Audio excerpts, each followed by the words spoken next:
और देखिए इसी बीच एक बड़ी खबर सामने आ रही है। आईटीआर फाइलिंग की जो डेट है वो बढ़ गई है। आईटीआर भरने वालों के लिए एक महत्वपूर्ण खबर है। आईटीआर फाइलिंग की डेट है वो बढ़ गई है। 31 जुलाई से बढ़ाकर ये 15 सितंबर कर दी गई है। महत्वपूर्ण जानकारी, 31 जुलाई से बढ़ाकर इसे 15 सितंबर कर दिया गया है। मतलब अब 15 सितंबर तक आप आईटीआर जो है वो फाइल कर सकते हैं। और इस खबर पर ज्यादा डिटेल के साथ तरुण शर्मा दिल्ली से हमारे साथ जुड़ चुके हैं। तरुण, बताएं, आईटीआर फाइलिंग की डेट बढ़ा दी गई है, अब 15 सितंबर तक आईटीआर फाइल किया जा सकता है।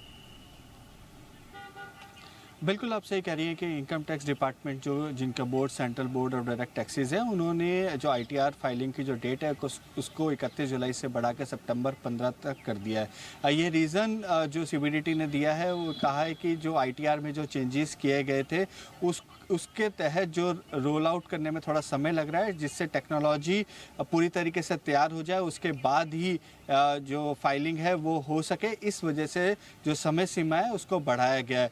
मैं अपने दर्शकों को बताना चाहूँगा कि काफ़ी शिकायतें यहाँ पे सीपीडीटी को मिल रही थी कि अभी तक जो फॉर्म 16 है वो प्रॉपरली नहीं आए थे, इस वजह से आईटीआर की फाइलिंग नहीं हो पा रही थी।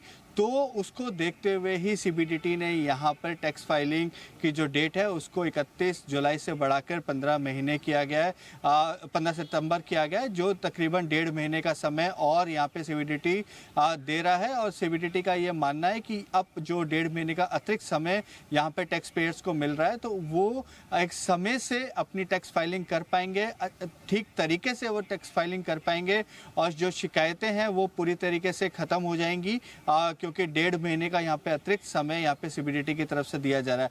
काफ़ी ट्विटर पे या कहें कि सोशल मीडिया पे काफ़ी लंबे समय से इस चीज़ के लिए शिकायतें आ रही थी कि आईटीआर फाइलिंग नहीं हो पा रही है। और क्योंकि टेक्नोलॉजी और जो आईटीआर के जो नए फॉर्म्स हैं उन दोनों, एक तो नए फॉर्म्स में कई बदलाव किए गए हैं और दूसरा टेक्नोलॉजी उस तरीके से अभी तैयार नहीं हुई थी नए फॉर्म्स के हिसाब से। इस वजह से जो टैक्स फाइलिंग की जो डेट है उसको 31 जुलाई से बढ़ाकर 15 सितंबर किया गया है।